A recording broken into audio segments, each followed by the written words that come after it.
So let's go back 12,000 years or so and examine the conditions in which our bodies were engineered.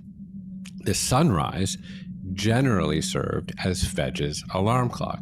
Now, of course, this was somewhat dependent on season, but it was not uncommon for Fedge to rouse at the first crack of light. And of course, Fedge did not have blackout curtains on his hut and often slept outside. So his exposure to morning light was a customary part of his life. Now, this habitual contact with early morning sunlight informed certain adaptations. Light exists across a wave spectrum.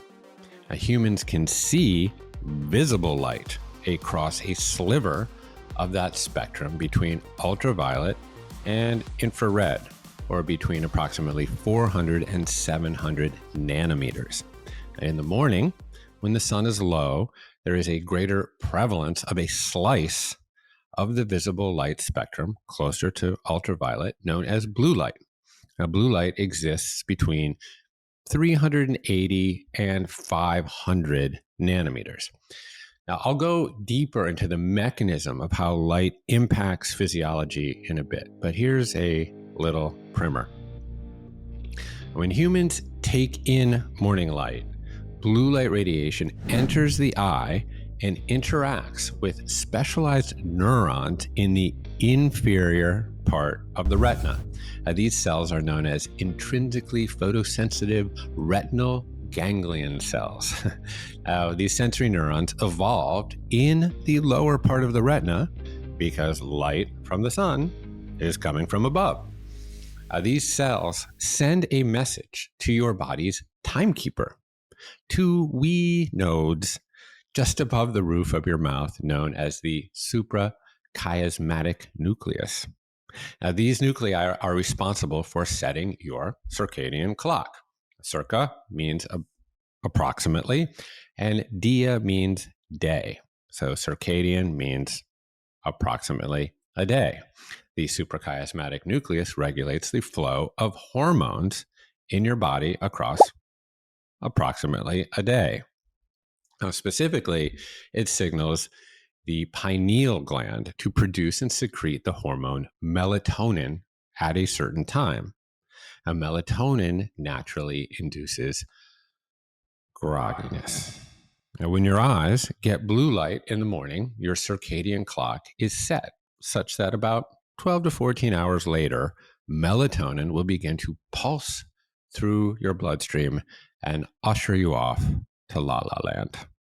Now, the morning time is generally characterized by a rise in melatonin's hormonal foil, cortisol, which contributes to the feeling of alertness that you want as you begin your day. So let's take a brief detour here to explore the yin-yang hormonal relationship between melatonin and cortisol.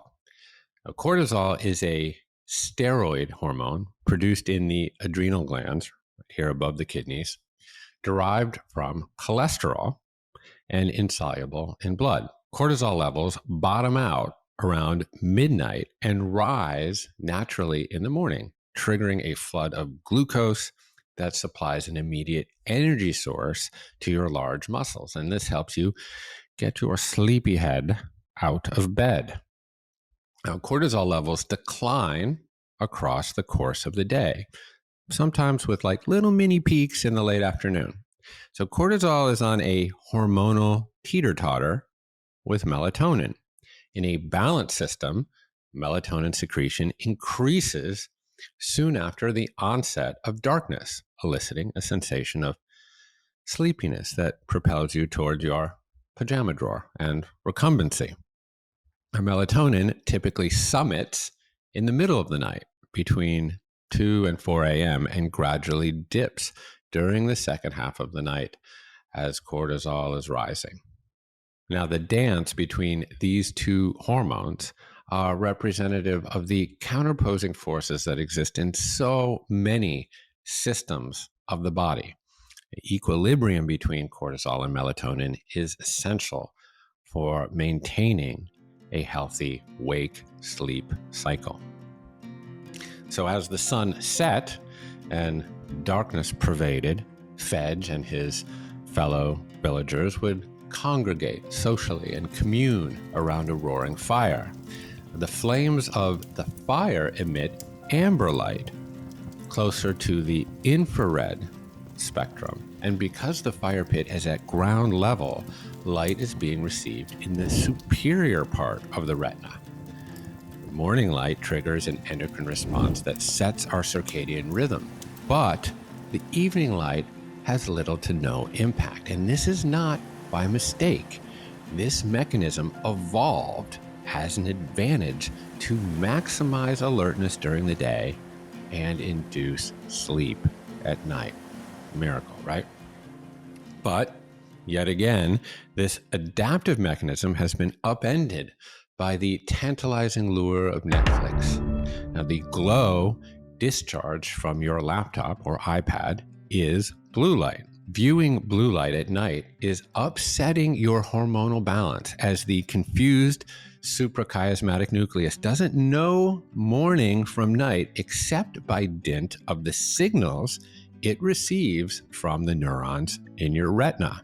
The result is, as the Beastie Boys once rapped, no sleep till Brooklyn or anywhere else.